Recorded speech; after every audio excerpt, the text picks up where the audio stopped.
Hey, what is up guys? GuitarRock here, welcome back to another counter-side video. Alright, today's video we're going to be talking about perhaps the next 3 tanks that will be coming to the game, which is Ifrit, harass, and Estak.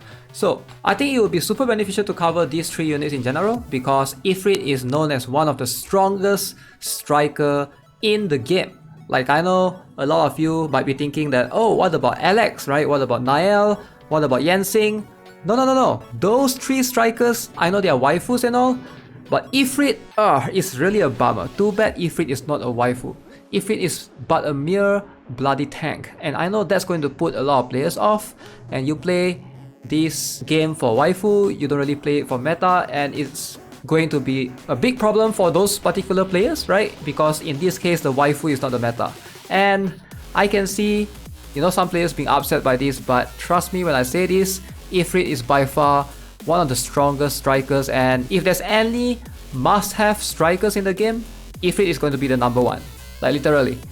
He might even be able to beat out Twins or even Chifuyu in terms of the sheer damage output. Now let's talk about Ifrit and why he's so strong. Alright, so just to give you guys an idea, because you might be confused between the 3. So this is Ifrit, this is how it looks like.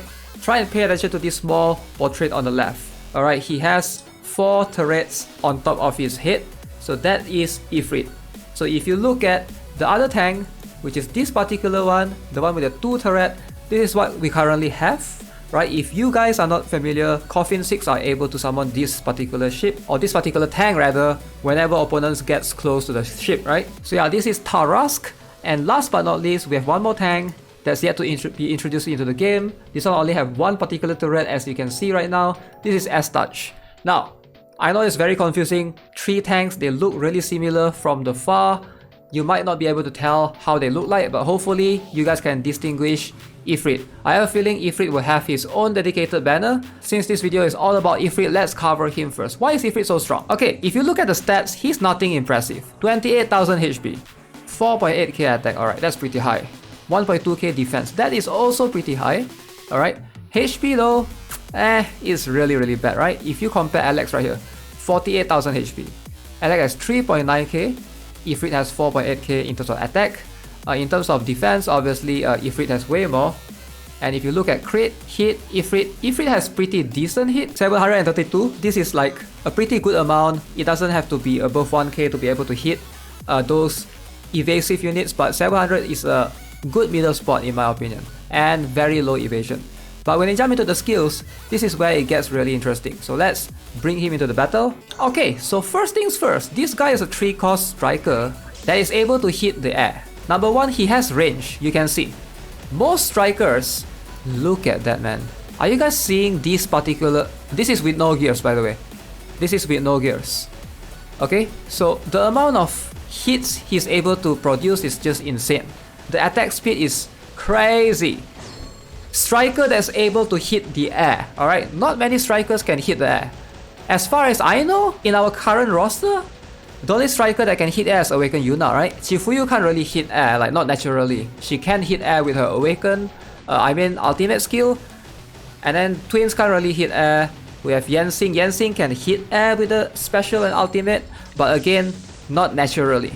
But Ifrit is one of the few strikers in the game that has no problem dealing with air and ground units. Alright, the basic attack is pretty simple. It will keep firing the target, and the attack stops after 12 seconds, or if the target dies or move away from it.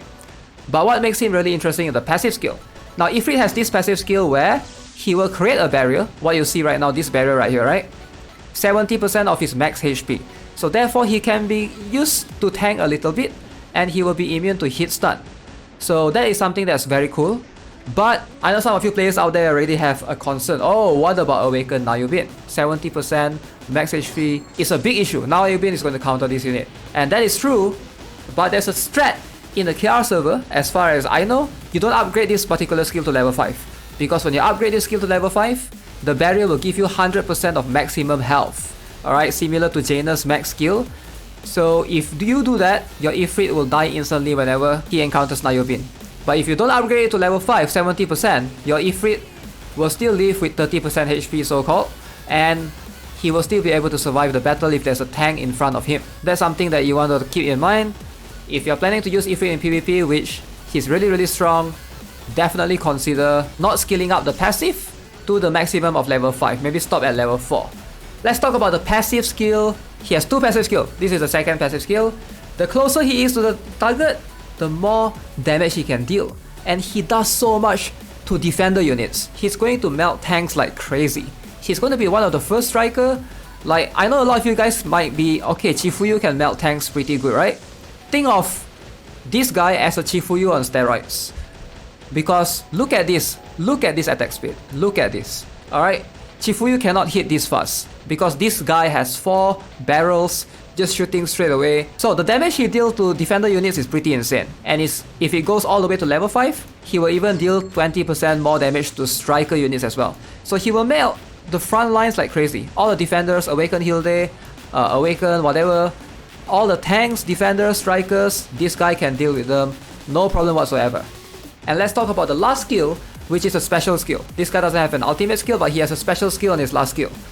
So let me try and activate that and show it to you guys. Alright, that's the one that you'll see. Notice every time he activates this, he hits faster now. So that skill basically increases his attack speed by 25% for 8 seconds. And this skill has a cooldown of 25 seconds. And also, his defense penetration rate is increased by 25% on a level 5 as a buff effect, which is incredibly insane. I'm already talking about Ifrit and praising him, and to you, he might just be a tank. But trust me when I say this, if there's any character that's a must-have in the game, Ifrit is the must-have and insane times 69. Alright, this guy, best striker in the game by far. Alright, if you're looking for like cost to unit ratio, I would definitely highly recommend that you get it. I know he's not exactly waifu, he's just a tank, but trust me, you will not regret it. In any PvE, right? This guy is always the top damage dealer. It's just insane. As a 3 cost unit, it sometimes even beats some of the Awakened units as well. Alright, let's move on to the next one. Alright, I know Ifrit is good and all, but I also want to cover a little bit of harass. So if you notice, this guy is an SR unit. Alright, harass is an SR unit. I'm sure if you guys have seen, if you use Coffin 6 and if the enemy goes near to the ship, he can summon, Coffin 6 can basically summon this guy, right? And looking at the stats, you can see 20,000 HP, 5.7k attack, and the rest of the stats are pretty subpar. Low HP, but he has a very similar skill with Ifrit. If you look at it, right? This guy only has 3 skills as opposed to 4 skills. He's also 3 costs, something that you can see. This guy is actually bigger than Ifrit.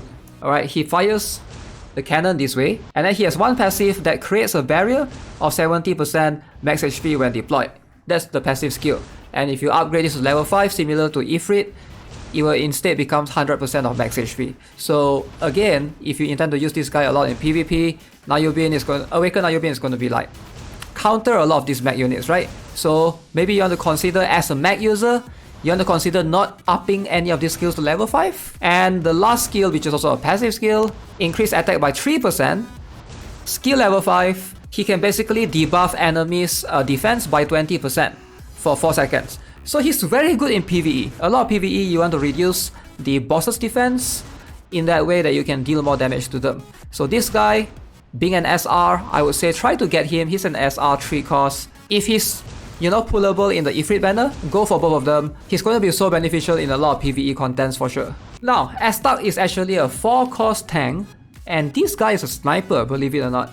He can hit only ground units, sadly, being a sniper similar to Xiaolin. And 4 cost sniper, would you use him over Xiaolin? I don't think so, because in terms of the abilities, he's not that impressive. 15,000 HP, alright, not that high in terms of the HP right there.